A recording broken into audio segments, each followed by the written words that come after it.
Council, better known as UP-PAC, and the Wilkie D. Ferguson Jr. Bar Association.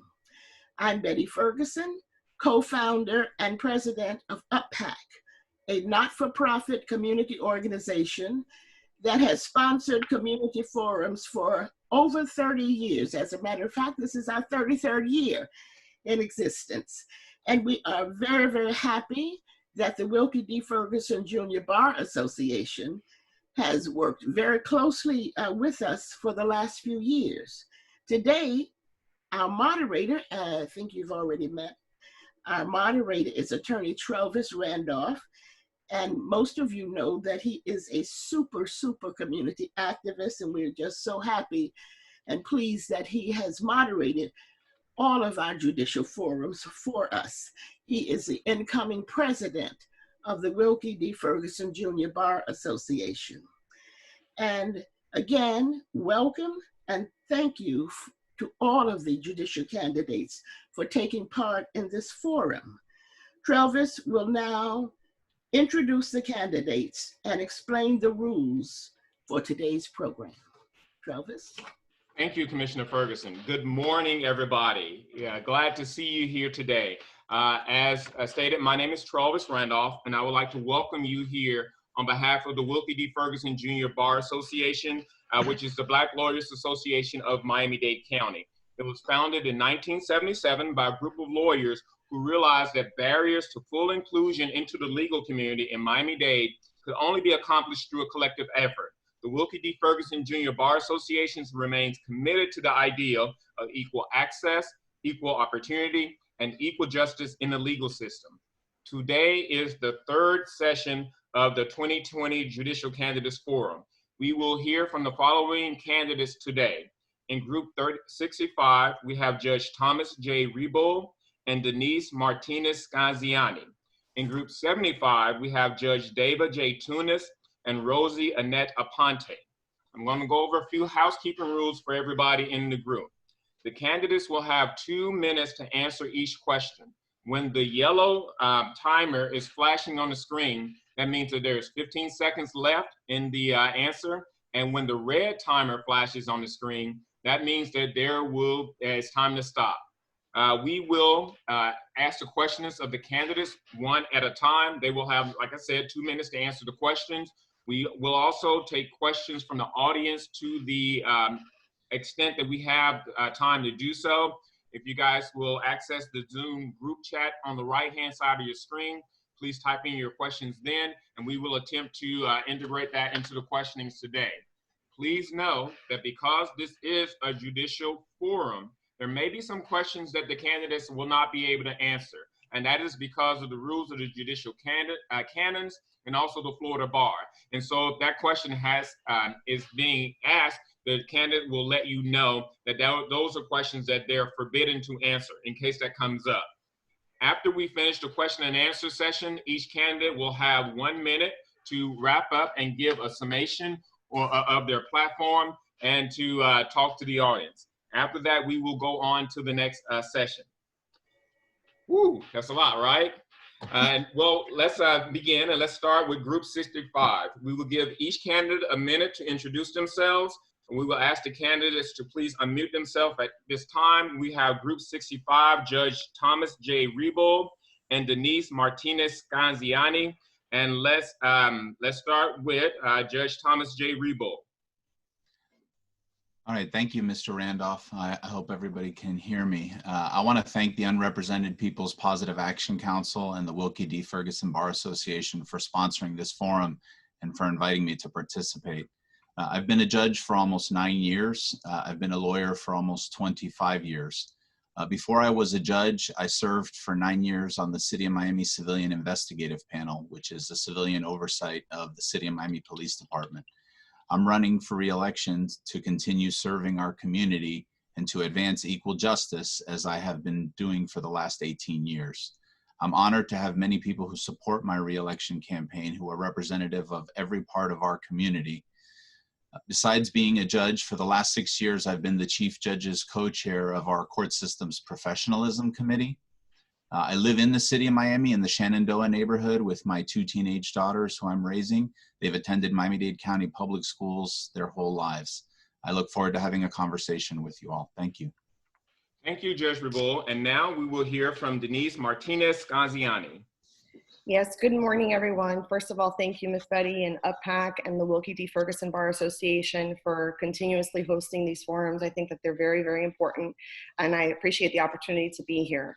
My name is Denise Martinez-Scanziani. I'm a lifelong resident of Miami-Dade County. I have been an attorney, a trial and an appellate attorney for over 20 years. I have a proven track record of community service and giving to the most vulnerable communities of our county. As a former high school teacher, as a judge, a volunteer judge for teen court, I have continuously given and specifically focused on families and our youth.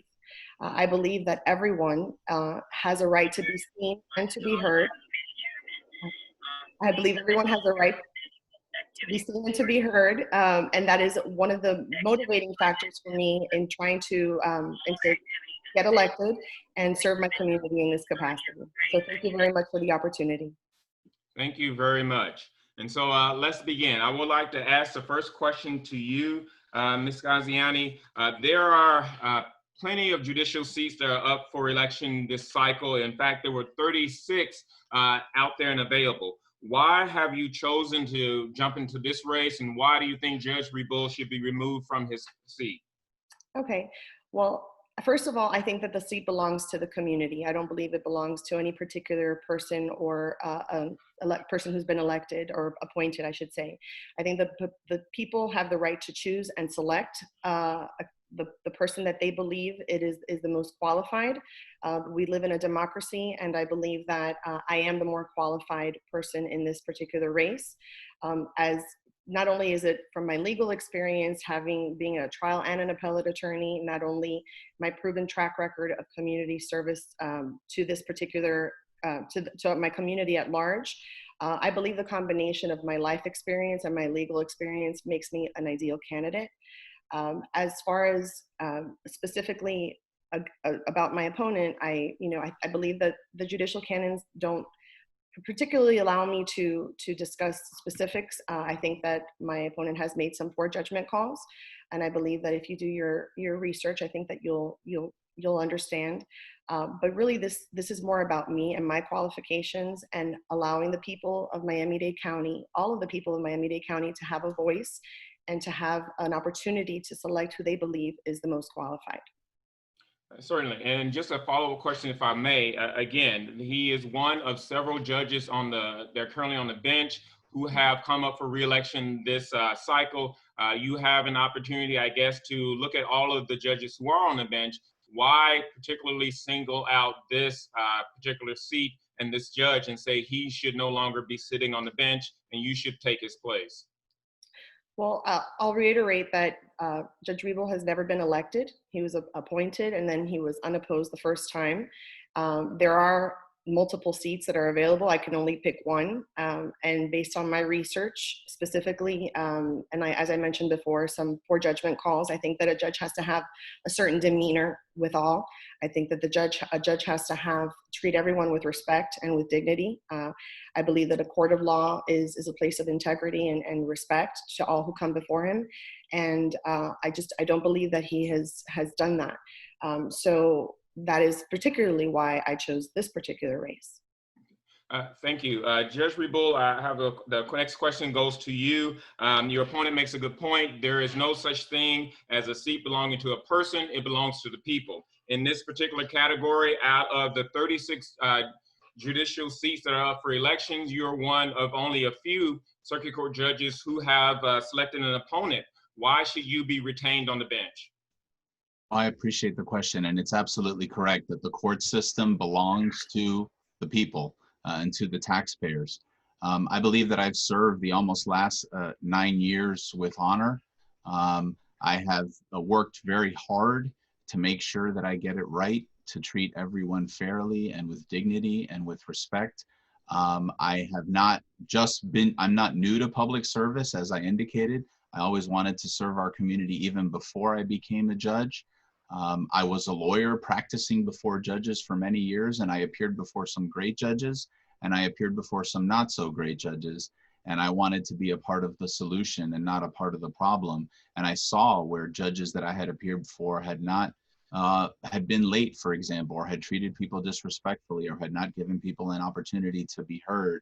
And I think if you look at the entirety of my record since 2011 of September, when I took the bench in both the criminal division and the civil division and the appellate division, I think if you judge me by my entire record, I think it's an honorable record and one of which I am proud. And there are many people in the community who have seen me over these years and who support my re-election campaign, as I mentioned in my opening statement, from all aspects of the community. And I've been humbled by the support that I've received thus far in my re-election campaign.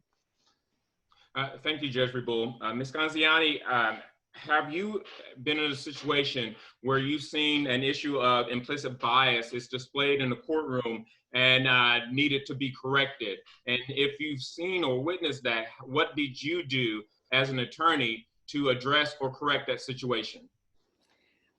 Actually, I have.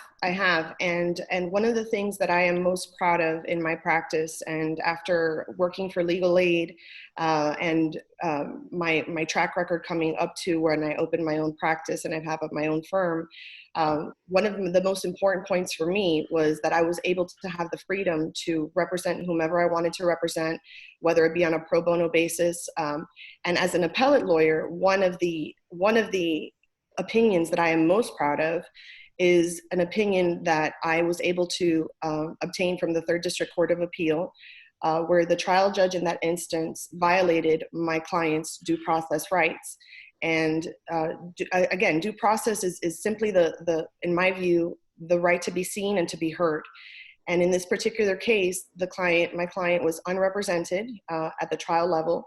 And he essentially lost custody to his child, and the judge was wrong. The judge was wrong because he was denied due process. I gave the judge an opportunity, and to be clear, I'm not speaking about my opponent. This is a different trial judge, but the judge was given an opportunity to correct the situation. He chose not to. I appealed him, and I did that appeal pro bono. I did it pro bono because I cannot abide injustice. I am passionate about the rule of law, and I am passionate about seeing that what is fair is fair. It wasn't about a particular ruling that he heard evidence. In this particular case, the judge hadn't taken any evidence. He basically took the word of the other side's attorney. Not even the other side, but the other side's attorney. So there was no evidence taken. The transcript revealed that it was only the attorney who spoke, and that's just fundamentally wrong. And so that is what I do in my practice. When I see an injustice, even if a client cannot afford it, I take what I call appeals on principle. So I pursue justice with every avenue that I have, and that is why I desire also to serve my community in this manner, so that I can see that justice be done. Thank you, Ms. Scanziani. And to you, Judge Rebull, as a sitting judge in Miami-Dade County, what have you done to acknowledge implicit biasness as it exists in the judicial forum of Miami-Dade County? And what steps have you taken to address your own implicit bias and either to erase or reduce the impact of that when you're dealing with clients that come before you? So, implicit bias is something that I'm very thankful the court system talks about a lot. And in judicial education, which I've been a teacher in judicial education, meaning other judges, we attend continuing judicial education. And we've taken implicit bias instruments and tests, and you can Google them, and they're online and they're available. And we receive a lot of training and education on implicit bias. And making it implicit sort of means that it's not in the forefront in your mind, and you have to try to become aware of these things. It has happened in the courtroom. I have seen it in particular with the way male attorneys sometimes treat female attorneys, referring to them in language or descriptions that are unacceptable. And one of the reasons I've been on the professionalism committee, for example, is because everybody needs to be treated, attorney, non-attorney, unrepresented person, whatever it is, and referred to by their last name, Mr. So-and-so, Miss So-and-so, however you would like to be addressed, but done so with respect. I have also participated in my community in other ways, for example, such as the Big Brothers Big Sisters program. I've had little brothers who were parts of different parts of the community, not like my part of the community, and I've engaged in activities with them to make sure that I don't have, and spoken with them about these issues, to make sure that I'm always trying to make sure that my implicit is instead explicit to the, and become aware of it, and always sort of have a self-monitor and keep a record of the things that I've done, and make sure that there's no disparate treatment of any group in our community. Thank you, Judge Rebull. I'm going to direct the next question to you. Have there been any circumstances or situations in your courtroom while serving on the bench that made you realize that you may have some implicit bias in the way that you see the world today, and how have you worked to address those? I am not perfect, and I haven't met a person who's perfect. I have certainly made mistakes. And some of those mistakes are reported in law books that they publish with an opinion reversing the decisions that you've made. Any mistakes that I've made, for anybody who truly knows me and knows the human being that I am, have been mistakes of the head and not mistakes of the heart. I have always been committed to making sure that everybody is treated not the way I want. My daughter educated me on this. I thought that the golden rule was sort of the best rule: treat others the way you want to be treated. She told me that there's something now, I guess it's called the platinum rule, which is treat others the way they want to be treated. And so I have tried to always follow that. As I said, I haven't met anybody who's perfect, and certainly nobody should be judged on their worst day. That doesn't represent who they are. I have made mistakes. I have acknowledged those mistakes, but as I said before, they were mistakes of the head and not mistakes of the heart. And I am always working every day. I believe in continuing education, not just as a judge, as a human being, to always try to be better and wake up and be better and set a good example for them and the kind of community that I want them to grow up in. Thank you, Judge Rebull. Ms. Scanziani, implicit biasness is something that we have been shouting from the rooftops about as often and as loudly as we can. If you were chosen to be the judge in this particular race, what would you do to ensure that implicit biasness is something that is deliberately addressed when you are addressing litigants from the bench? And what programs do you think need to be implemented to educate and ensure that judges are aware of their implicit biasness and how it affects the communities in which they preside? Well, I think, and I'll reiterate, because this is my banner, if I can ensure that everyone has the right to be seen and to be heard, that's the first thing. That's the gate by which everyone enters the courtroom, and we as the person who's presiding over any particular case, that is the first step. So once someone has the right to be seen and to be heard, always having that gut check and that understanding. If you're passionate like I am about fairness and about justice, and that it becomes your priority, your number one focus in any particular case, then you will look at the evidence, you will hear the arguments, and you will rule based on what is before you. And so I think that that's important on a personal level. As a woman, I too have suffered from the different biases of different, whether it's an attorney or a judge. I won't ever forget when I walked into a courtroom, with my briefcase, rolling it in, and an older attorney on the other side asked me, are you the court reporter? And no offense to court reporters, but the assumption that I, as a woman, a younger woman at the time, coming in with a briefcase, oh, you must be the court reporter, that stuck with me and that marked me. So I think that continuously calling it out is the number one step, making sure it's present and it's not something that's hidden in the shadows, whether it be through diversity training, whether it be through exposure, and frankly, getting out in the community. We have a very diverse community. I've been throughout this county, lifelong resident of Miami-Dade County, and every aspect of this community has different different pockets and different populations. And not only is there cultural diversity, racial diversity, there's just so much, and just always having that present of mind, I think is very important. I see my time is up, sorry. Thank you, Ms. Scanziani. My next question is to you. We here at UP-PAC and also the Wilkie D. Ferguson Junior Bar Association, along with our community organizations, are always preaching for diversity on the bench, and that the bench should reflect the community in which it runs. In that case, we are always looking for and eager when we hear of African-American candidates who are running for judgeship. Previously, before you run for office against a Black female candidate, and that is something that people are questioning about your commitment to diversity on the bench. Would you like to address that? Absolutely, I would. In 2016, I did not run against Renee Gordon. She's actually a very wonderful, lovely human being. I was actually the first candidate that filed in that race. It was an open seat, and I was the first person that filed. So actually, technically, Renee Gordon ran against me.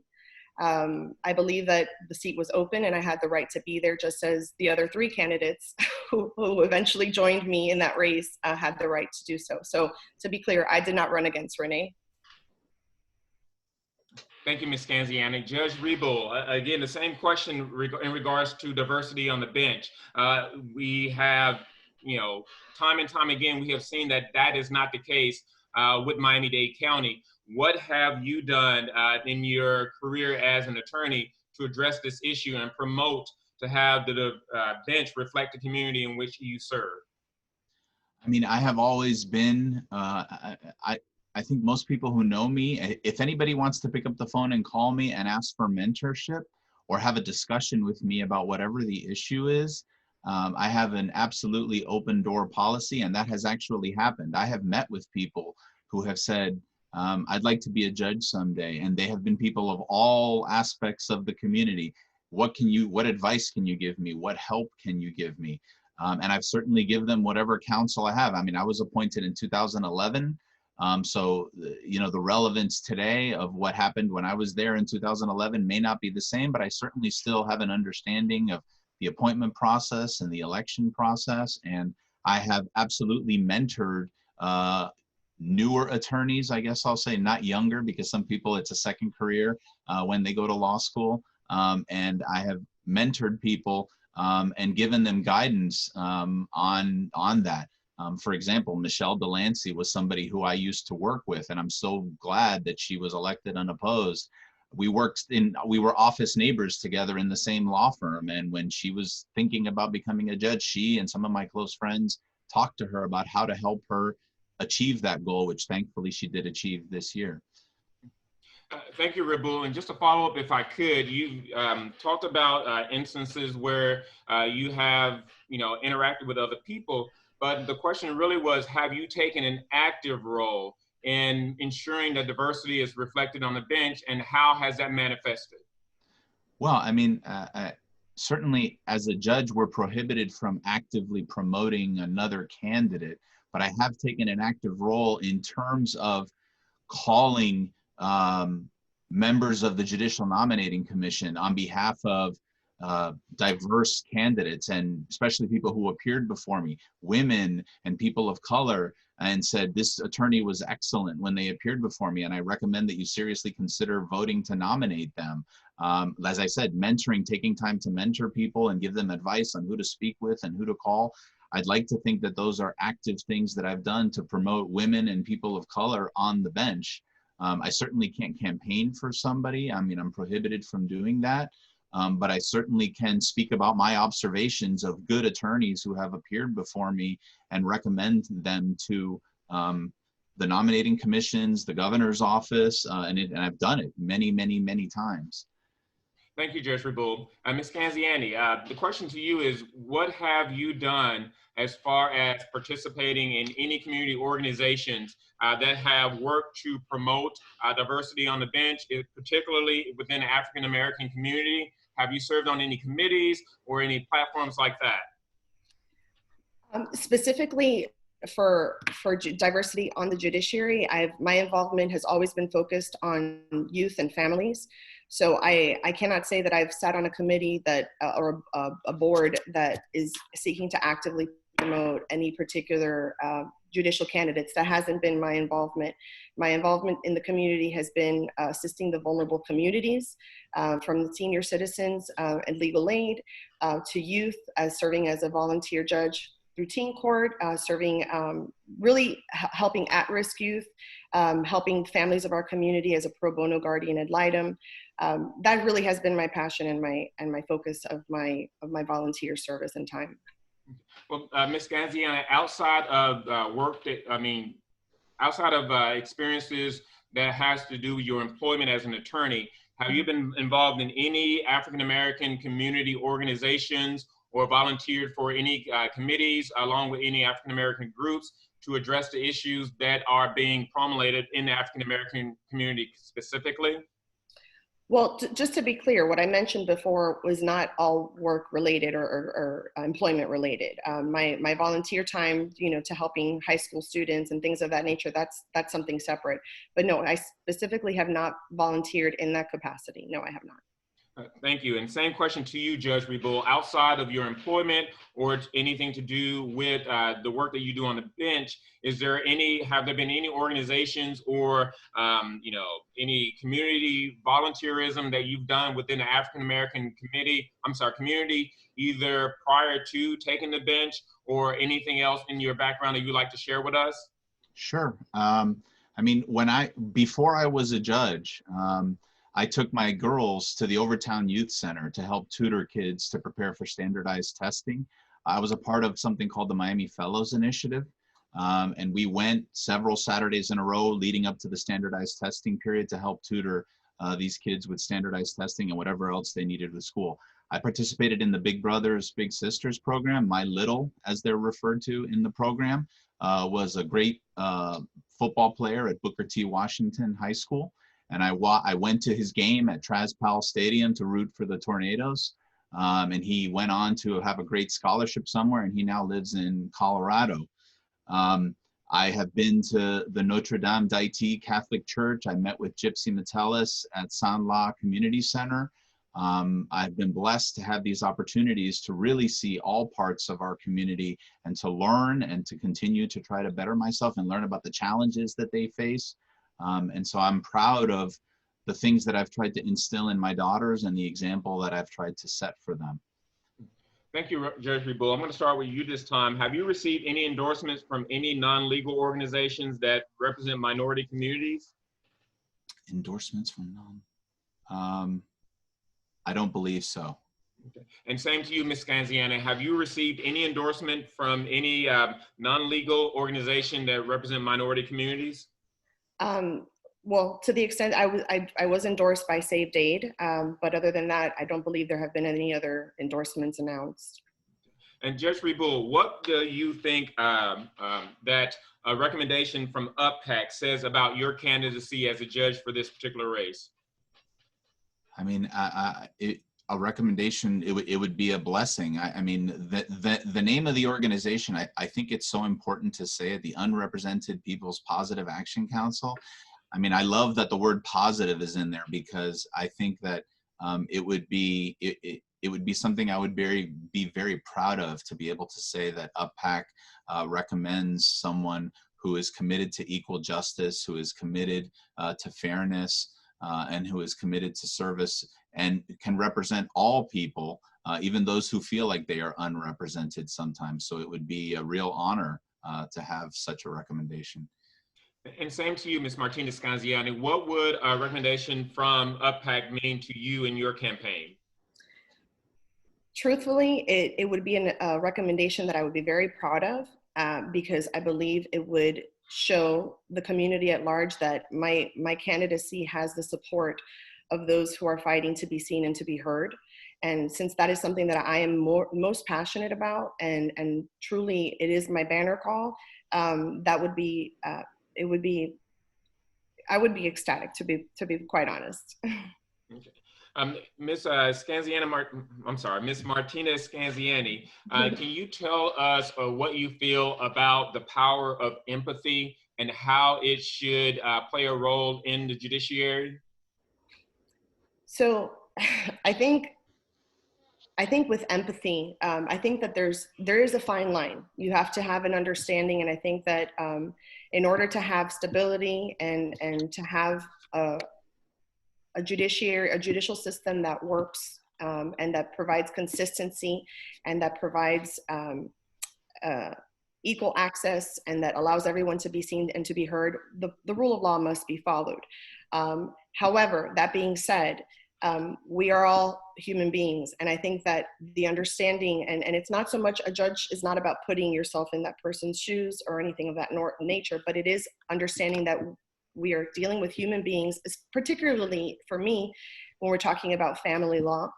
In the area of family law, which is where I'm board certified, where I'm an expert in that area, where I practice where I dedicate my practice to, we deal with the emergency room of the courthouse. It's a triage, and understanding that these are people, human beings with lives. I think that is something that cannot be ignored. I think that the position of judge, not only is it an arbiter of fact and somebody who needs to follow the law, but also understanding that you're there to serve the community, and the community is made up of human beings. And so I believe that it has its place, just like all these other values and characteristics that I've mentioned have their place as well. Thank you. And same question to you, Judge Rebull. Can you give us an example of an instance in your courtroom where you utilized the power of empathy when you were dealing with a particular client in front of you? I mean, empathy, as I understand it, is the ability to understand and share somebody's feelings. We tell juries that they're not supposed to make decisions on guilt or innocence or liability or lack of liability based on emotion or sentiment for or against anyone. However, having said that, where I have had to rule against somebody, for example, let's say foreclosures are not cases that I take any pleasure in. I mean, it's a horrible situation when somebody has to lose their home. And so there have been cases, for example, where I have had to rule in favor of a lender. And I've said to the person, oftentimes an unrepresented person, I am so sorry that this is happening to you. And I have a list in my office of telephone numbers of people who have offered to provide free legal services. And I've said to them, please consult these people. Please try to find an attorney who can try to work something out with them.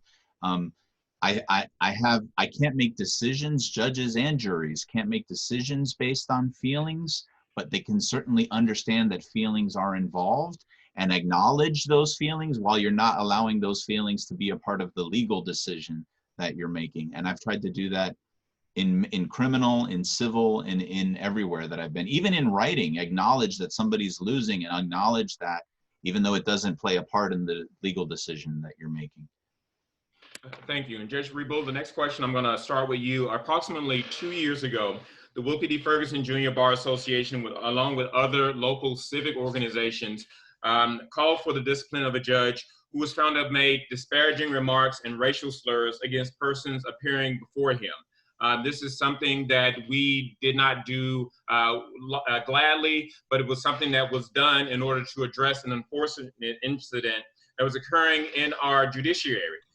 What do you see as the role of citizens in addressing such issues when they occur? And do you welcome such efforts by the community to monitor our judiciary? I welcome any effort of citizens to be informed and to be involved in their government, whether it's their judicial system, their elected system, whatever it is. I think I couldn't say enough about people who care and who are committed to making sure that the system is honest and fair and is committed to equal justice. And absolutely, those things should be monitored, and absolutely groups of all kinds should be involved and participate. And I myself have met with the Wilkie D. Ferguson Bar Association, the Black Prosecutors Association, the Haitian Lawyers Association, and it's always a positive experience and something that I think everybody comes away from having gained something from the conversation and learning. So I couldn't agree more with that sentiment. And just a follow-up question, do you believe that those meetings and those efforts of the community to address these situations should be done in public, or do you think that that's something that's purely should be done behind closed doors? Well, that's a good question. I think, you know, if you've ever been, if anyone, and I think it's hard to find anybody, it's something that comes up in jury selection. It's hard to find anyone who ever hasn't been accused of having done something, whether it's in your employment or whether it's in your personal life or whether it's in some other aspect of your life. And I think due process and fairness says that first, you know, you sort of first have a conversation with the person. And if you're satisfied, then you're satisfied based on that conversation. Because sometimes, just as we all know, an allegation, an accusation, if made public, even if it's later determined to be unfounded, you still have that taint of that allegation that's out there. And so I think it really depends on what the issue is. But I think I've tried to do that in my world. When I was a lawyer, I would call somebody into my office and say, I want to speak about this with you and see if we can work this out amongst the two of us before escalating it to a complaint or a reprimand or whatever it is. I think fairness is that you pick up the phone and try to resolve it face to face, human to human. And if that's not possible, then you have to escalate and sort of go up the chain in getting relief or seeking relief for what your issue is. Thank you, Judge Rebull. And to you, Ms. Martinez-Scanziani, the question, you know, it's easy for us as lay people to say what we would do in a position that we have never been in before. You are applying for the job of judge for Miami-Dade County. You are, I'm sure, familiar with the incident in which the Wilkie D. Ferguson Junior Bar Association, along with the other organizations of Miami-Dade County, whose job it is to keep a monitor on the judiciary and what goes on the bench as representatives of the community. If you were selected as judge for this particular position, would you welcome such scrutiny from the community when there are issues, and would you be willing to address such issues in a public manner? In short, absolutely. And I understand I'm not in that position. However, I think that especially when it comes to the judiciary in particular, I think that transparency is very important. I think that as a judicial candidate and as judges, there's little we can say and we can do publicly. But when there's an issue that's being called to question, I think that number one, it is not only is it every citizen's right to be involved in their government, to make selections, to elect, and to voice their concerns about government, any elected official, as a judge is. But I think that transparency is very important. I think that there's, with judicial candidates and judicial races in particular, there's so little information to begin with. And I think that educating, as a former high school teacher, I think I'm an educator at heart, and I think that educating the public, that's one of the biggest struggles that I think I have as a judicial candidate, is explaining to everyone why it's so important to vote for judges. Because, you know, frankly, a judge, you're much more likely to come face to face with a judge than any other elected official, and the judge will have an impact on your life in that moment. So I think that it's perfectly acceptable, and not only that, it's necessary to have accountability. And if there's something that needs to be aired out, and it should be done with transparency. But not only that, the resolution will also be aired out in transparency. So I do believe that that is important, and I would definitely welcome that opportunity.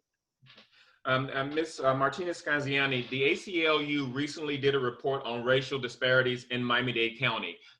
It was not theoretical, it was based on facts and figures that we can all quantify. The data is out there, we can no longer ignore it. The issues are real. The issues deal with everything from arrest to detention, bail, plea bargaining, and sentencing. How do you feel that you, if you were a judge on the bench, would deal with such disparities to slow down or halt this inequality within the criminal justice system? I'm not a criminal justice practitioner, okay, but my understanding is when there is a conviction, if it's through a jury trial, then there are sentencing guidelines, and and I think that having the feedback and the understanding, not only from the state, but also from the defense, and hearing from those people that have the right to voice what they need to voice in that particular case, I think that that will go a long way. Again, it goes back to this issue of being seen and being heard. I think that's very important. And I think that keeping that, again, present, top of mind, as an actual problem, right? Not just something that, oh, it could be potentially, as you stated, it is a problem and it is real. I think that that is top of mind. So for example, that's why I volunteered as a teen court judge. You have these programs that provide alternate routes to the cycle of incarceration. You have services. I've seen it in family court. There's a lot of times there's mental health issues. There's issues, and so there are alternatives. And I think that keeping that present of mind, I think, will go a long way to achieving that goal. But a follow-up, if I can, this is a circuit court position. There is a chance that you will be assigned to the criminal justice system. And in the criminal building, as a judge sitting there, you will have to deal with these issues. You will have to deal with Black and brown bodies who appear before you, who don't trust that the system is there for them, who don't trust that the system will make sure that racial inequalities are dealt with. So how will you prepare yourself to deal with these issues if you're elected to this bench? Well, so I think that the way that our races are set up at present, we don't get to run for a particular division. I think that there are many great judges who are currently sitting on the bench who didn't practice, for example, in the criminal division prior to being selected as a judge. So I think that the responsibility of a judge, a newly elected judge, or someone who is assigned to a position in an area of law that they haven't practiced, is to educate yourself, number one. Number two, it's to know that you don't know. I think that that's where humility comes in as a candidate, and having this position is to understand I don't believe that there's any one lawyer or any candidate who can say that they have practiced in every single area of the law and they are an expert in every area of the law. I am an expert in marital and family law. That's why I'm board certified in that area. That has been my practice. And I do deal with a lot of clients, and mind you, it's not incarceration, but for some folks, it's losing their children, it's domestic violence, it's in dependency court, it's losing the right to have their children be their children. So I think that all of that informs me as a judicial candidate and hopefully as a judge, but understanding that I know what I don't know and educating myself and seeking the mentorship of those who have come before me, those who have sat in that division, those who are experts in that area, and listening to the lawyers. I think that putting the burden on the practitioners and saying, well, I don't know, not shooting from the hip, and not giving just a gut reaction, but saying, well, I don't know the answer to this question. Can you please, each of you, prepare a memorandum of law? Give me the case law, inform me, educate me, so that then I can read, I can become knowledgeable, and I can make that decision. I think that that's part of the process. I wish we could run for a particular division. I think that would probably make our judiciary a little bit maybe more effective sometimes, but that's not the way that our judicial races are set up. Sorry, I see my time is up. Thank you. Thank you, Ms. Martinez-Scanziani. And to you, Judge Rebull, you've been on the bench for a while. You have had many people appear before you. You've had many clients of all races, of all genders appear before you. This study on racial disparity within the ACLU, what have you done from the bench to try and balance the scales in that matter? And can you give us any specific instances where you as a judge recognize that there is an inequality and you attempted to make that right to the best of your ability? So one of the best things, there's a lawyer, and I'll call him out by name because he did such a good job. He's now practicing in the federal system. His name is Christian Dunham, and he used to appear before me all the time in the criminal division. And unfortunately, in the state court system, and this is really a clerk's office issue, the availability of good statistics and the ability to run statistics, especially based on race and gender and other data, to make sure that there aren't disparate sentences is really, really important. And one of the things Christian Dunham did in a particular case that I had was in his memo on sentencing, argue to me and point out to me, and this is what I have started asking for from other attorneys to address this, is this same crime under similar circumstances has received the following type of sentence in this building. And so these are the reasonable range. And I have to emphasize, every case is a little bit different, but there are enough similarities to make sure that the differences in a sentence, for example, are not accounted for by some impermissible consideration or invidious consideration, but instead based on some evidence or some facts. And so I am always looking for and in fact keeping my own track of when I was in the criminal division, and now I'm back. I just went back, but keeping track of statistics, whether it's bail. I wish we had access in real time to make sure that these bail decisions, pretrial release decisions, whatever it is, that there is not a disparity based on race or gender or any other consideration like that. And I have tried to do that based on the information that's provided to us by the clerk's office and by the attorneys practicing before me. Thank you, Judge Rebull. It seems that we have come to the end of our time for this session. We're now going to give each candidate 1 minute to give closing remarks before we let them go. First, we will hear from Denise Martinez-Scanziani. Well, first of all, once again, thank you so much. I really enjoyed this session and answering these tough but necessary questions. My name is Denise Martinez-Scanziani. I have been a trial and appellate attorney for over 20 years. I am board certified by the Florida Bar as an expert in the area of marital and family law. I am one of only 33 attorneys that are so board certified in Miami-Dade County, and the only judicial candidate who has been board certified and considered a legal expert by the Florida Bar. My proven track record of community service, my proven experience as an attorney, my life experience as a resident of this great county for from 45 years that I've been alive, I think give me a unique perspective and ability to serve this community. And I truly humbly ask you for the opportunity to allow me to serve you as your next circuit court judge. Thank you. Thank you very much. And now we will hear from Judge Rebull. Okay. I want to thank you again, Mr. Randolph, for being the moderator, and thank UP-PAC and Commissioner Ferguson and the Wilkie D. Ferguson Jr. Bar Association for inviting me to this forum. I am, and I always have been, committed to equal justice for all. Whether you're rich or poor, male or female, or identify as whatever you identify as, or black or white, everyone is equal and should be equal before the law. As I said earlier, I have never claimed to be perfect.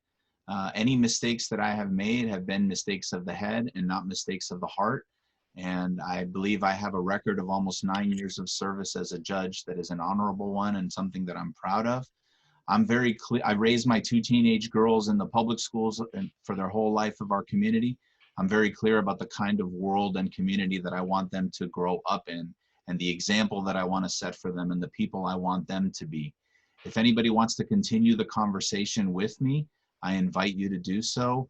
Email me at tomrebull@gmail.com, call me, and I will continue it. I pray that I can continue to serve our community and to advance the cause of equal justice. Thank you. Thank you, Judge Rebull. And I would just like to say thank you to all the candidates who have appeared for us so far. We still have another slate to go into, and we appreciate everyone's attendance at our forum today. Thank you to the candidates for giving us an opportunity to speak with you and get to know you a little bit better. Now we will take a short break from our next panel, and I'm going to turn things over to Commissioner Betty Ferguson. Thank you, Trelvis. This has been great. I hope that all of our viewers will continue to stay with us and realize that we do have another race that we're going to feature in just a few minutes, and that will be Group 75 in just a few minutes. I just want to remind you that we have our Zoom meetings every Saturday. Our judicial candidates have all been interviewed after today. Next week, we will be interviewing the candidates for the state attorney's race, and the state attorney's race. And so we hope that you will tune in, same time, the same link, on Saturday, next Saturday at 10 a.m. We will be interviewing Kathy Fernandez-Rundle, the incumbent state attorney, and Melba Pearson, the challenger in that particular race. So please tune in next Saturday at 10 a.m. And the following Saturday, we will start with the Miami Gardens seats. And so we will go through all of those also. So Every Saturday, we'll be doing this all the way to August 8th, I believe it is. Yes, August the 8th.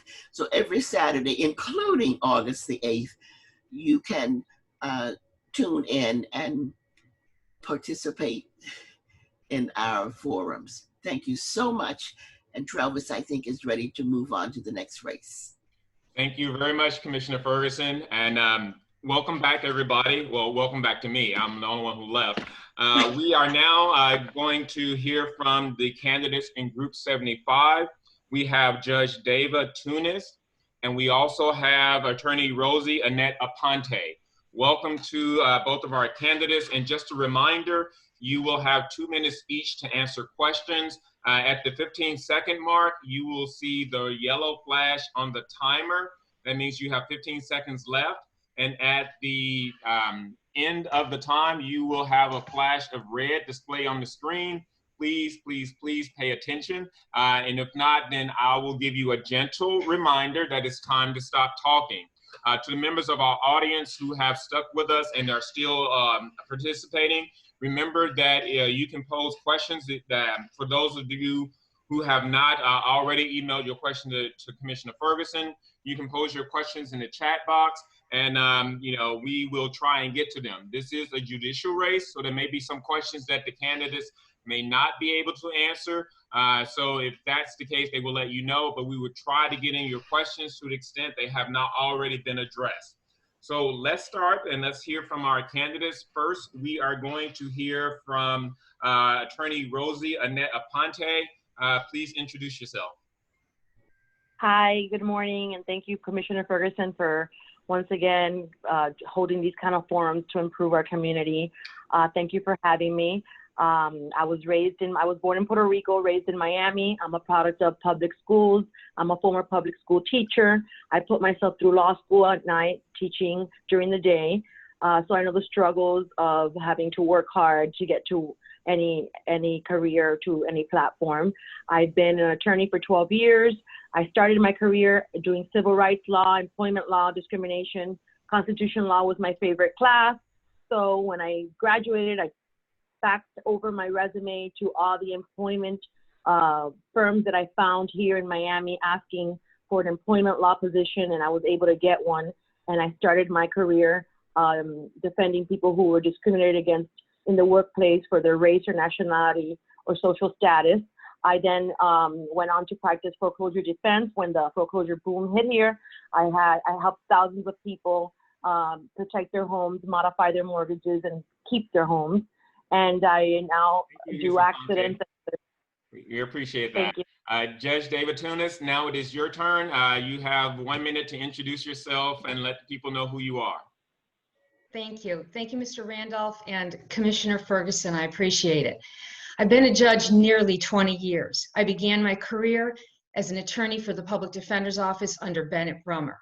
During that time, for approximately 15 years, I zealously defended people from Miami who could not afford an attorney and who were charged with crimes. I also worked as a training attorney in the office, assisting with younger lawyers. I was promoted by Mr. Brummer to a major crimes attorney, where again, I zealously defended people from Miami who were charged with first-degree murder and some cases in which the state was seeking the death penalty.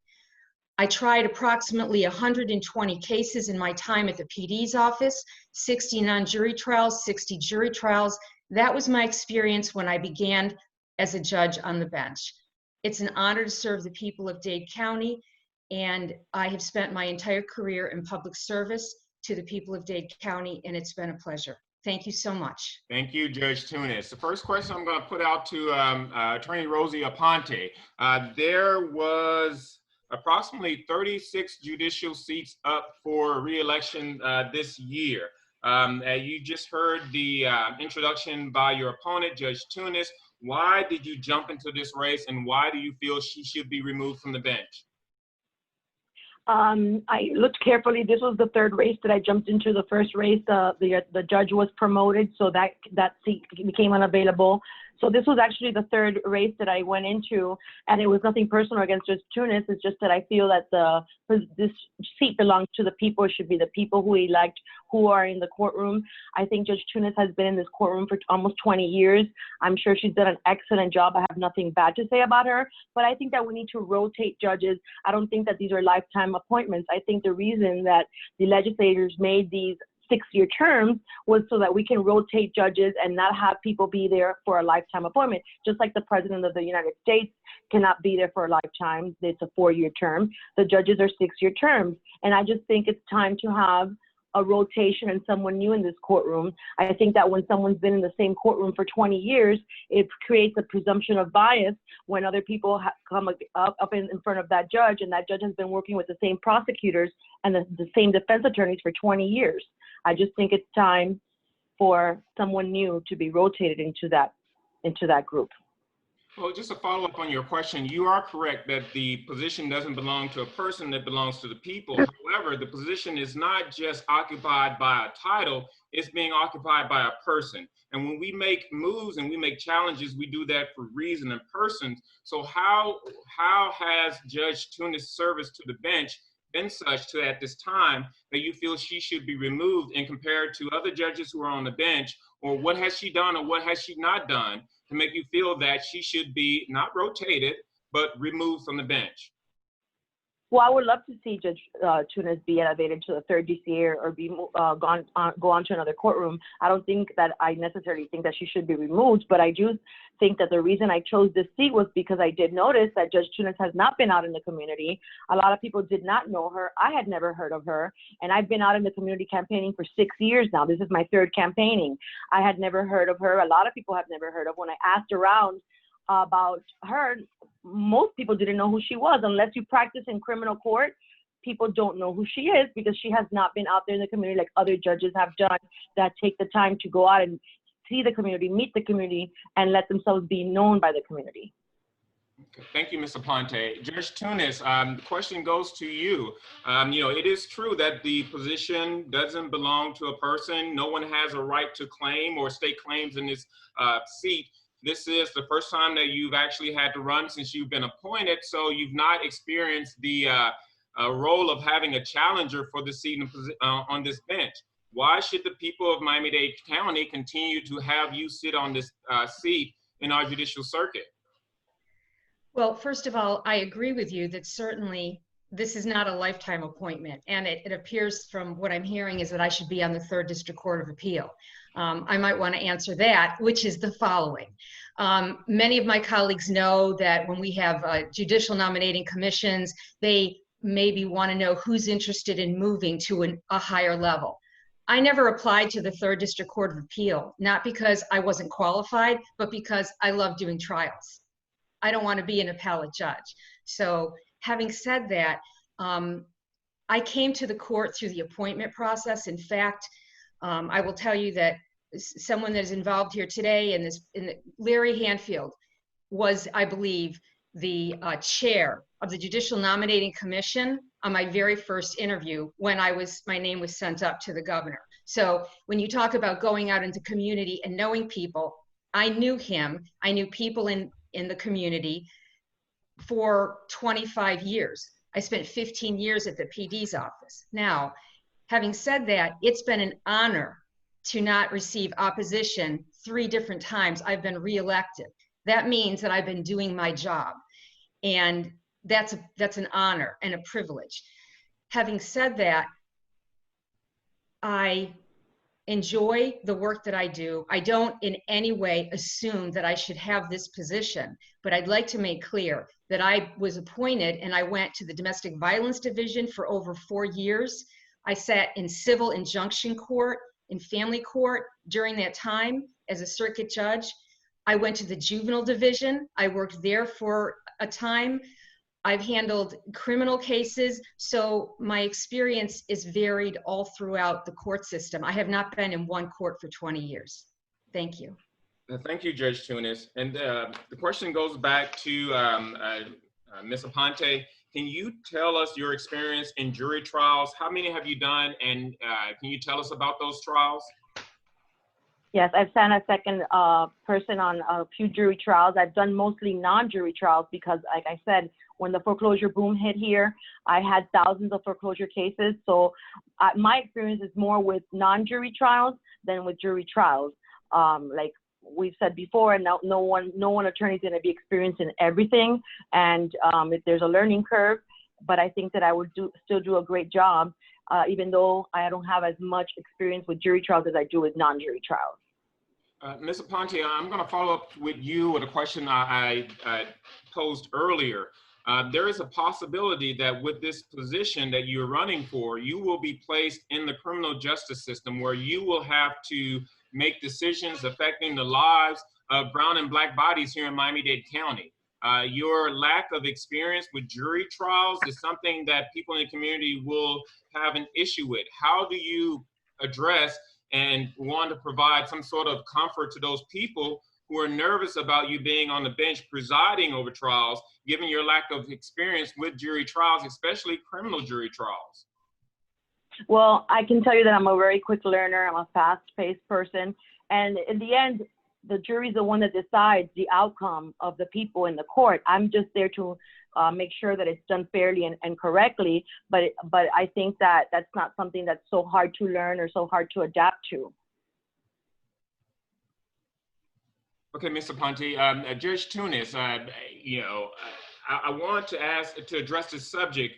What do you feel is the role of the judiciary when you have clients in front of you who are facing or are looking at issues that you believe, or that they believe rather, are making them at a disadvantage being in the criminal justice system? How do you, as a judge, reassure them that there is a sense of equality in the justice system and that the judge can provide that sense? We have an imperfect justice system, and you've mentioned it. There's bias built into the system. People do not come to court on an even playing field, because when they enter into the system, they come from very different backgrounds. Some people have full education, some people have no education, some people have family support, other people have no family support. Some people took 3 buses to get to court and left their house at 5 o'clock in the morning to make it downtown, and somebody else is, driving in their own vehicle. It's a very disparate background of all of these folks. So as a judge, what I do and what I try to do and what I believe I do is make certain that I am sensitive to those issues. Getting into issues regarding, say, discriminatory practice, that's just completely not allowed.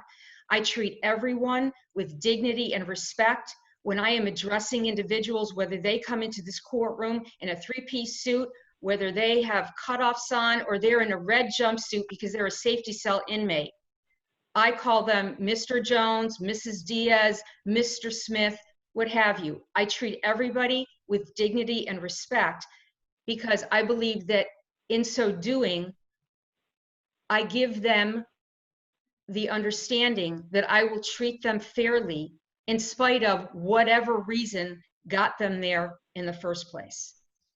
Thank you.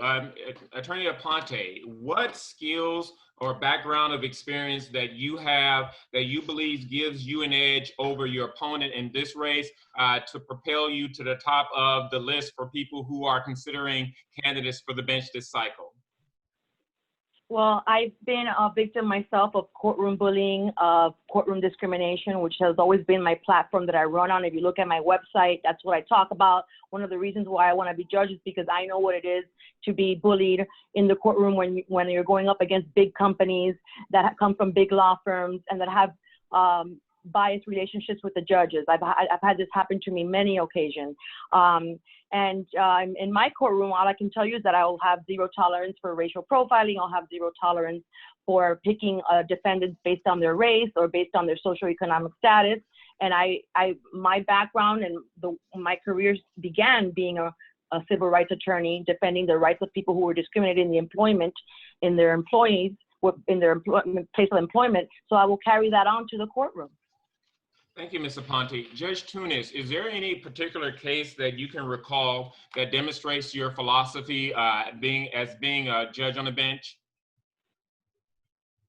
My philosophy as it relates to As it relates to judicial fairness, the equality within the system, your approach to the criminal justice system in Miami-Dade County?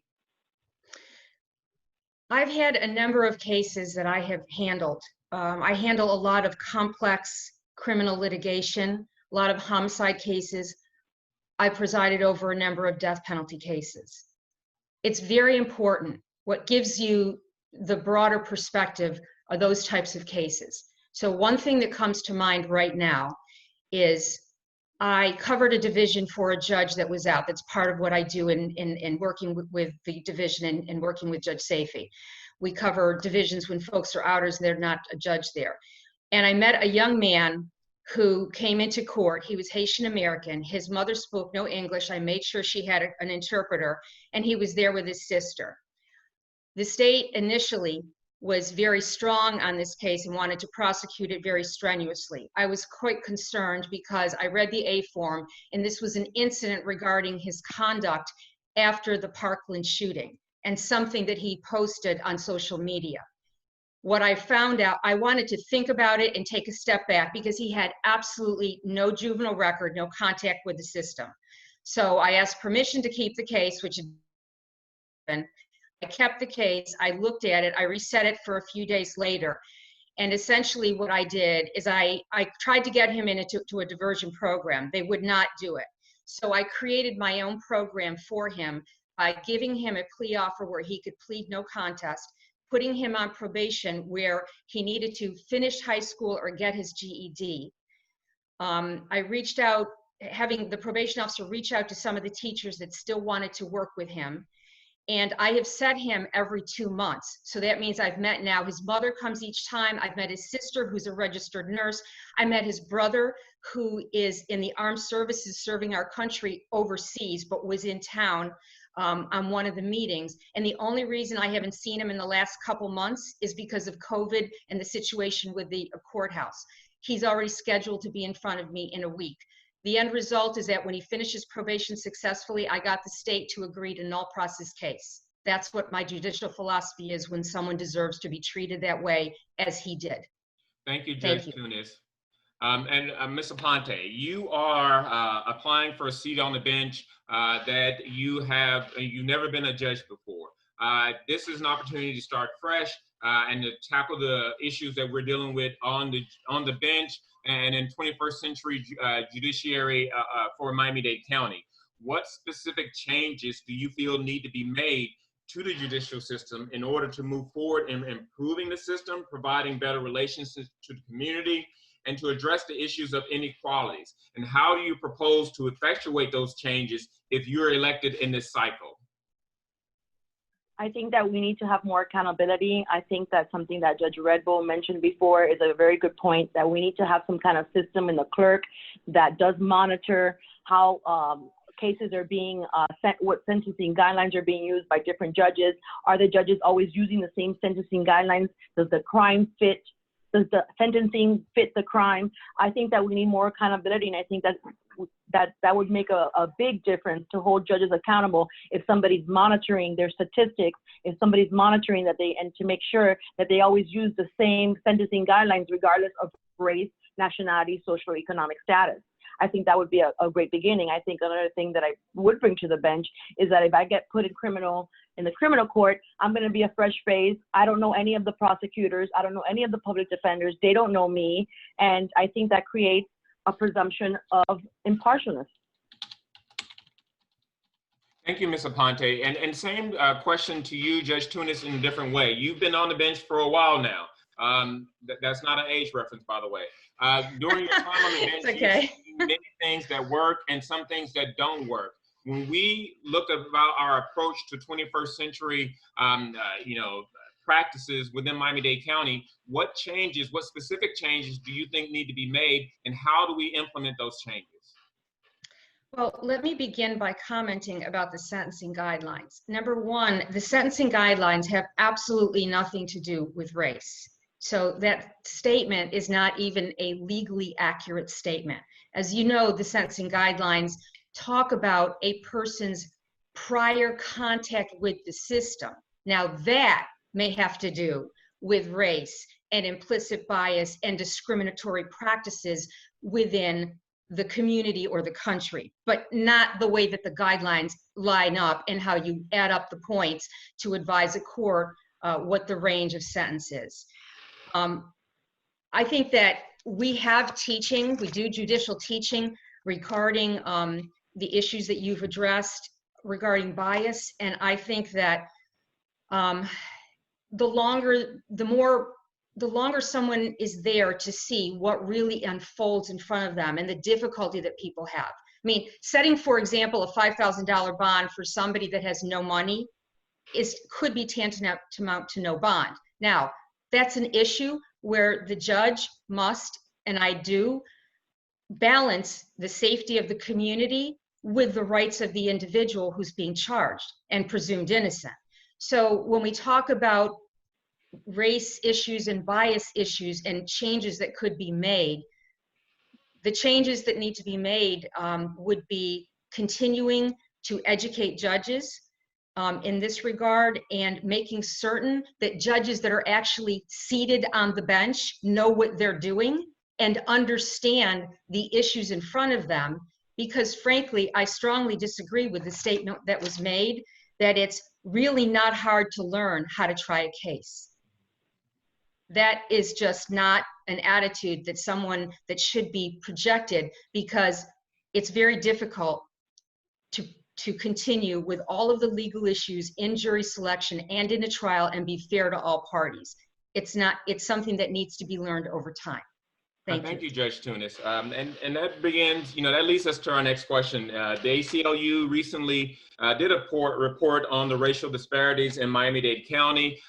This report has been out in the community for over a year now, and it just highlights the issues of arrest, detention, bail, plea bargaining, and sentencing that creates disparities between the treatment of, Black men in particular in Miami-Dade County. As a judge, how do you feel, or what is the power of the judge to deal with these inequalities, and how do you propose that they should be done? So you're talking about this study when you came to REG in courtroom 4-1 and presented a PowerPoint? Yes, ma'am. Okay, so that was really a great presentation. You were there with another person, I believe it was a woman from ACLU. We can't change all of society. I said already, and I will repeat it. People come into the court system unevenly. They're not on the same playing field because they come in with all of these issues in their lives. And some of those issues, the root of the issues is that they never had the same opportunities as somebody else. They never got the same education. They maybe grew up without a parent or grew up without the opportunity to learn and do things the right way, or being guided by a mentor, or all of that. What ends up happening, I think you know and I know, that when somebody gets into the criminal justice system, either there's something that happens that they learn what occurs and then they're out, or they are just there all the time. That is the reason that we have people that are career criminals. They never left the system. And what I can say is we can't change all of society, but here's what I can do and what I do. In front of me in the courtroom, it's a level playing field, irrespective of all that. I can't take away their prior convictions that can be used against them in a variety of ways, including the sentencing guidelines, the plea offers that are offered, their ability to testify and have a jury know that they've been convicted before many times. All of these issues, and whether they qualify as a career criminal and an enhancement, all of those issues I can't change. But what I can change and what I do is treat each individual with dignity and with respect, irregardless of the color of their skin, their gender, their sexuality, their ethnic background. That's what I do, and that's what I believe should be done by every judge. Thank you, Judge Tunis. And the same question to you, Attorney Aponte. And again, this ACLU study has been out there. They've advertised it. We've had forums on it. We've addressed it. If you are elected to be on the bench, what specific things do you think that you have the power to do to address these issues of, racial disparity in arrest, detention, bail, plea bargaining, and sentencing that would level the playing field in our system? That's exactly the point that I was trying to make before about the sentencing guidelines and the sentencing fitting the crime. I wasn't trying to say that sentencing guidelines have to do with race. What I was trying to say is that there's been too many times where attorneys have had to point out that certain judges seem to go towards the higher sentencing guideline for certain people, example, a black male, and then go towards the lower sentencing guideline for a white male. That's what I meant to say. So that's exactly what I was talking about. And what I'm talking about is holding judges accountable and making sure that the sentencing fits the crime, and that everybody's treated the same, not because of their race or who they are, their background. And the way to do that is by holding accountability, having people like the Wilkie Ferguson organization be there and hold accountable when judges seem to be more biased or impartial to certain people, certain social status, or certain races.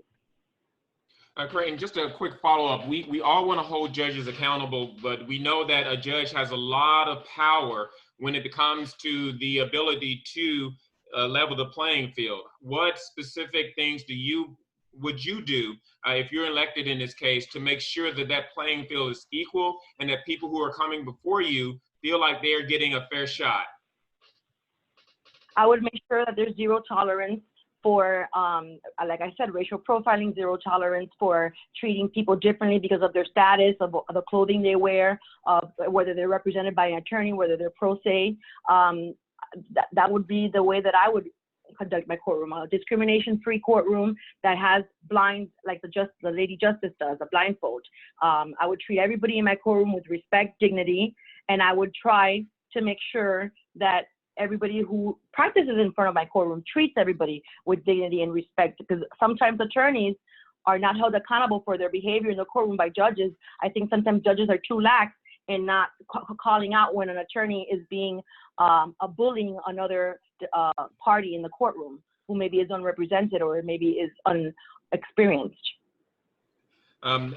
There's lately, I'm sorry, for you, Attorney Aponte, lately, I think that everyone has watched the news and we've been horrified by the events and the publicity surrounding the death of Ahmaud Arbery, Breonna Taylor, and George Floyd. I don't think anyone with half a brain will, disagree that this is troubling.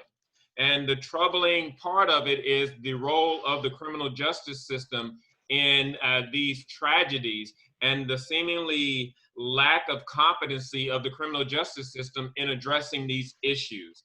What would you say to those who become discouraged and distrustful of the criminal justice system and its ability to address these racial inequalities within?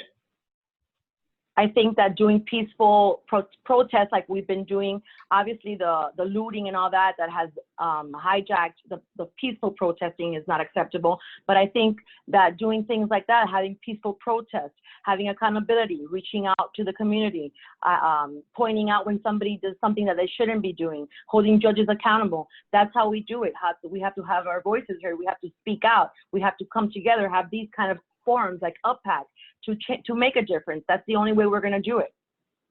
And so what would you say to those who are not, I guess, as enamored or who have become distrustful of the system? What would you say to them to kind of reassure them that, the system works and it will be all right?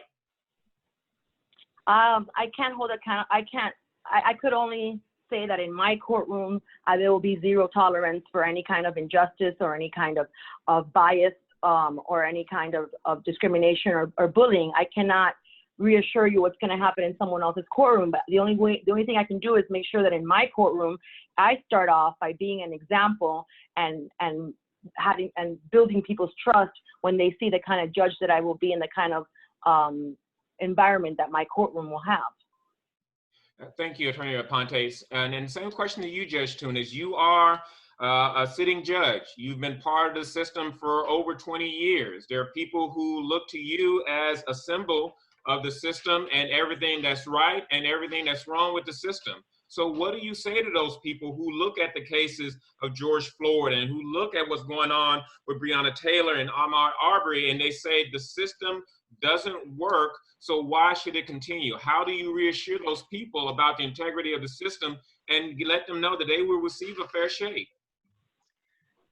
So what occurred with Breonna Taylor in Louisville, Kentucky? What occurred with George Floyd in Minneapolis, Minnesota? What occurred with Ahmaud Arbery in Brunswick, Georgia is absolute atrocity.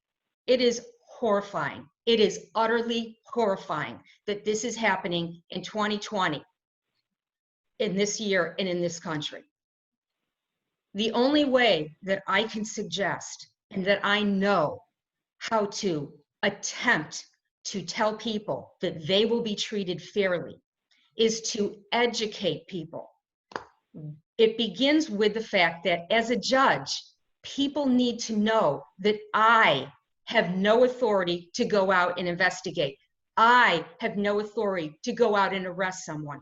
I have no authority to bring charges against someone. Law enforcement must do their job, and the state attorney's office here and in other communities, it's called the district attorney's office around the country.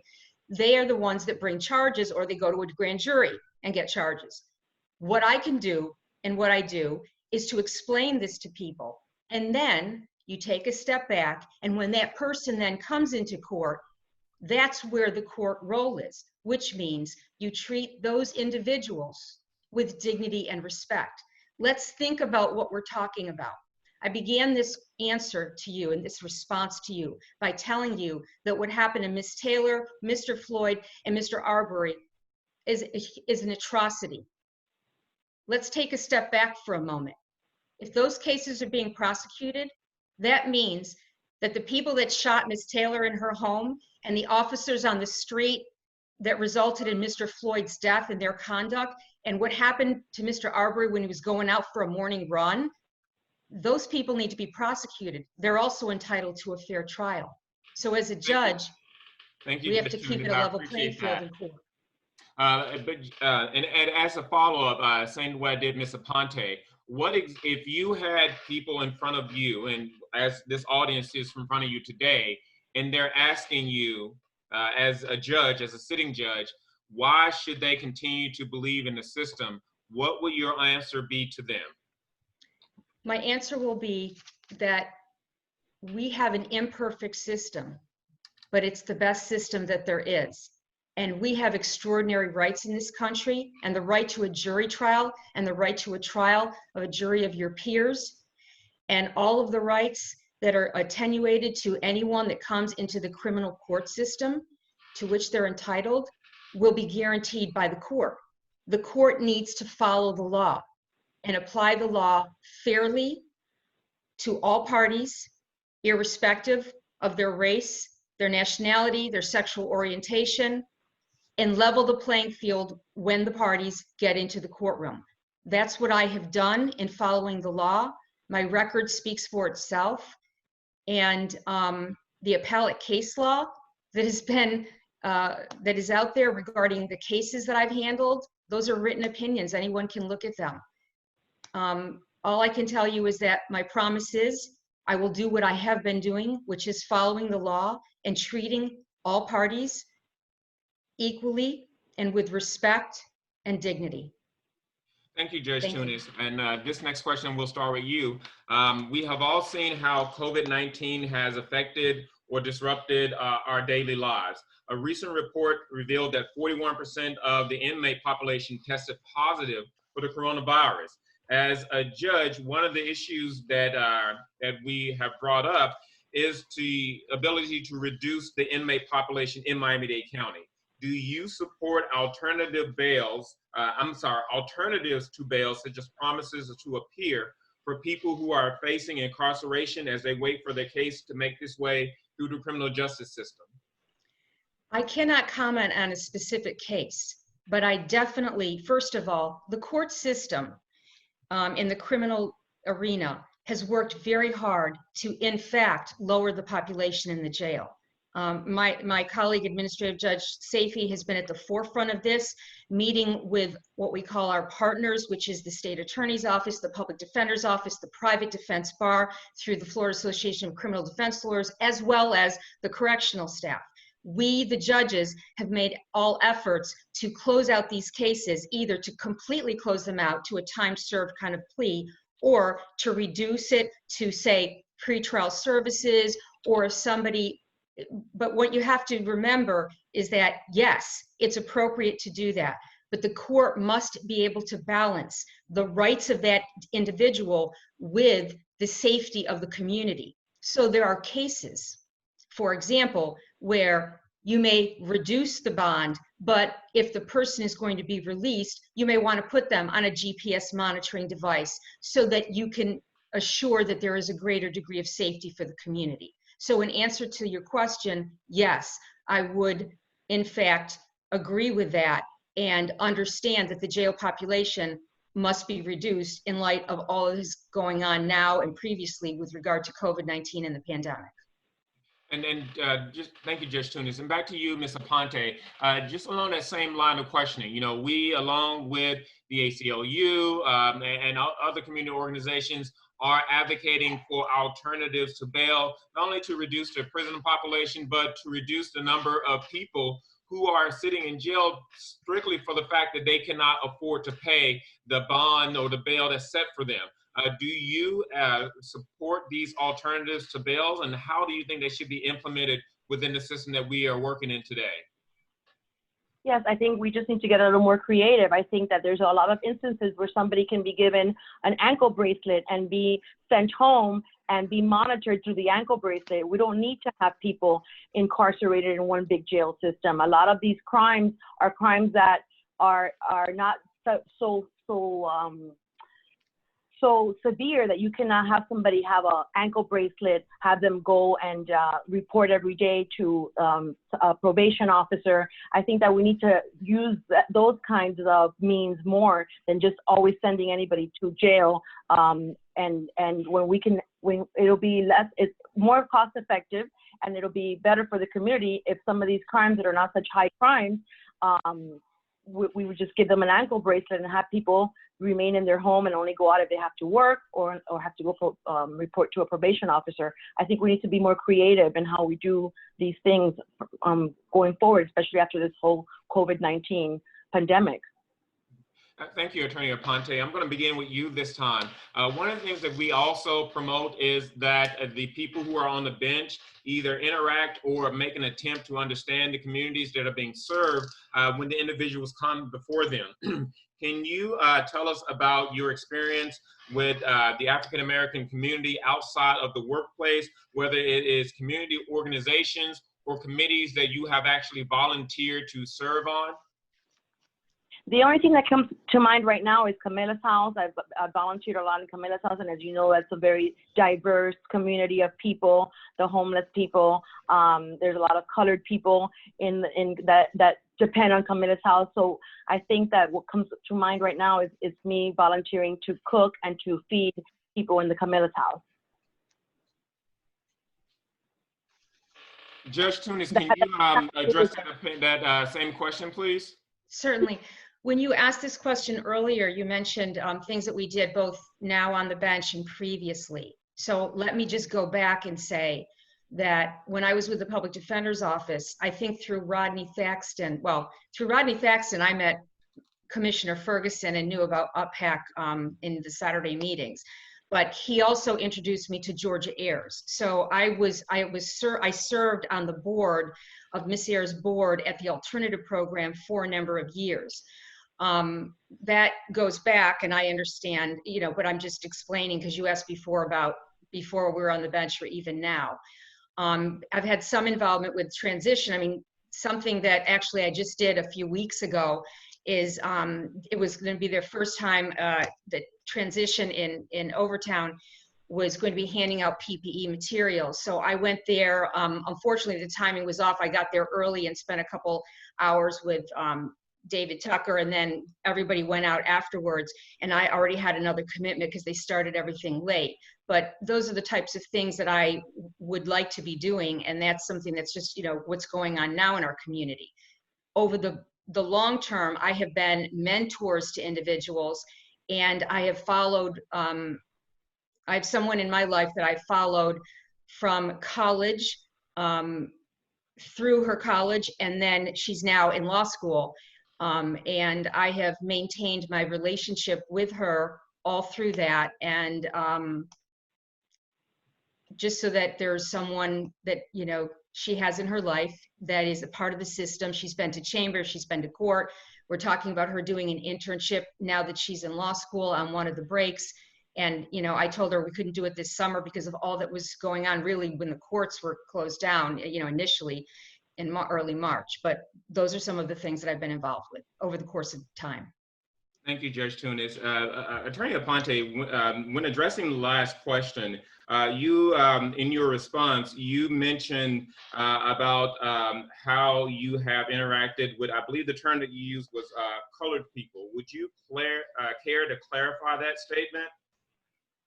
Yes, I consider myself a colored woman. To me, a colored person is somebody who has a diverse background. I have Indian and African American in my family, so that makes me a colored person. Anybody who has diversity in a different color in their skin that's not white, to me is colored, whether it's Black African American or Puerto Rican, or anybody who has diversity in their background. I consider myself to be a colored woman because, like I said, I have African American and Indian in my family history. Okay, Ms. Aponte, but do you realize how that statement or that phrase can be considered offensive to some people? I keep hearing different politically correct. At one point they said it wasn't politically correct. Now they're saying it's back to being politically correct. The other day I mentioned being a minority. They told me, no, you can't say you're a minority. You have to say you're a person of color. So I keep getting contradicting opinions about that. And the reason I said colored is because when I was mentioning minority, they said minority is no longer politically correct. So it's hard to keep up with the politically correctness that people keep changing back and forth. I used to say minorities, and now they're saying the word minority is not politically correct, that you have to say that you're a person of color. Attorney Aponte, earlier we were talking about empathy, and one of the things that we deal with when we're dealing with empathy is to understand and realize that there are people who are not like us, and there are things that offend people who are not like us. So when we are making ourselves amenable to the fact that there are some things that we say or some things that we do that are considered offensive by other people, wouldn't the proper course of action is to recognize that our actions or our statements are offensive and to refrain from doing them, not because it's politically correct, but because it's the right thing to do? Absolutely. If you're telling me that that's what I just said is offensive, I won't say it again. That's what we need to have, communication. Unless someone tells me what I'm saying is offensive to them and I don't realize it, unless you tell me, I won't know it is. But absolutely, I think communication is a key. But ma'am, you just recited to us your history of working with minority communities, about the things that you've done in the volunteer areas in spaces that you've existed in. Are you saying that this is the first time that someone's ever told you that the use of the term colored persons could be considered offensive? I just saw Meghan Markle call herself a colored woman on national TV. I'd never heard that it was offensive. So Judge Aponte, I'm sorry, Attorney Aponte, as if you are selected to appear on the bench, what do you think would be the role of judges and other people who are on the bench to avail themselves of offensiveness and how their actions could be considered offensive to people who appear in front of them in order to ensure that they feel that they're not being held to some standard that is different because of an implicit bias of a judge in which they're appearing in front of? I think that communication is the key. I think that you should communicate to someone you feel offended. If a judge says something that's offensive, I think that the person in front of them should respectfully ask to explain to them why they feel it's offensive and communicate with the judge. Okay. Communication is just I'm going to turn it over to Judge Tunis. We've just had a discussion about how, perception from a person who's appearing in front of you as a judge can affect their ability to feel like they're being given a fair shake in the courtroom. There are many communities of color in which people appear before of judges in the criminal court system where they feel that, maybe they're not getting a fair shake because the person does not understand them. Maybe they're not getting a fair shake because the person who is going to make decisions about their lives and the lives of their family will not have any implicit biasness, which will taint their view of the justice system and the people who are appearing in front of them. What do you say to those people who are dealing with this situation, and how do you think the justice system should react to make sure that this does not occur? Okay. First of all, with respect, I say to you that the first step is not communication. The first step is to have a bare minimal awareness. If you don't even have an awareness and understand that you're saying something that somebody that came off the wrong way, or you misspoke, or you made a mistake, then communication can come in. But let's all take a serious step here. I mean, if you don't have an awareness of how you're addressing a matter that has national and international implications to people, I don't think your first step is communication. You've missed the first step already. So I say that with respect. So you have to become aware. Let me take a step back and explain that you talked about empathy. When someone comes into my courtroom, and I realize that we as human beings, Judge Rebull said it earlier, we're all imperfect human beings. When someone comes into my courtroom and they're standing in front of me, I may be looking down at the calendar and I'm calling a case, State of Florida versus John Doe. I look up and I see a person in front of me. And I say to that person, if this is appropriate, how would you like me to address you? If that is a transgender individual, that is how I address that person. Because in so doing, this is what it means. I give that human being power. I empower them by letting them tell me how they want to be addressed. That's how I view this. That person needs to feel that the judge is sensitive, empathetic, respectful of all of these issues. That's the way that I handle an issue such as that. Thank you, Judge Tunis. We have, unfortunately, come to the end of our time. Thank you to everybody who has stuck with us through this. And, now we're going to give each candidate 1 minute to give closing remarks before we let them go. And we are going to start this time with Attorney Rosie Annette Aponte. Hi, thank you for having me today and letting me speak and express my views. I thank both Trevor and Commissioner Ferguson for being here today and having this forum. Again, I'm a child of a public school system. I'm a former public school teacher. I was raised in this community. I started my career as a civil rights attorney. I want to bring on the experience that I have of being a diverse attorney who stands up for the rights of the people in this community into the courtroom. I want to bring on my experience as a public school teacher who knows how to speak to people, because it's going to be the people's court that I'm going to be in front of. So I'd like to thank everybody for having me here today. I'm sorry if I said anything that was offensive to anybody. It wasn't my intention. I am a person who believes that everybody is equal. I believe in having a courtroom that has integrity to everybody, respect to everyone, and that's how I would have a courtroom if I'm elected for judge. I ask you to please, on August 18th, elect Rosy Aponte as your next circuit court judge. Thank you. Thank you, Attorney Aponte. And now, Judge Tunis, you will also have 1 minute to address the people in the audience. Okay, thank you so much. All I can tell you is that throughout my almost 20 years as a judicial officer and in my career, I've conducted myself with dignity and with respect, both for the office that I hold and towards the individuals and the people that come into the courtroom, whether they are litigants, jurors, clerks, lawyers, victims, defendants, plaintiffs, it doesn't matter. They all deserve to be treated respectfully and with dignity. And that's what I have done. So my reputation speaks for myself. My record is what it is. I am a judge with vast trial experience. I've conducted myself with integrity, dedication, treating people with respect and fairly, irrespective of their race, gender, orientation, and I'm honored to continue my career service, my lifelong career service to the citizens of Miami-Dade. Thank you so much. Thank you, Judge Tunis. And you know how time flies when you're having fun. I would like to thank everyone, all of the candidates, for participating with us today. You know, it's things like this that gives us an opportunity to talk to you and get to know you a little bit better. So we know that everyone has things to do, and so we appreciate you giving us a little bit of your time today so that we can sit down and talk to you.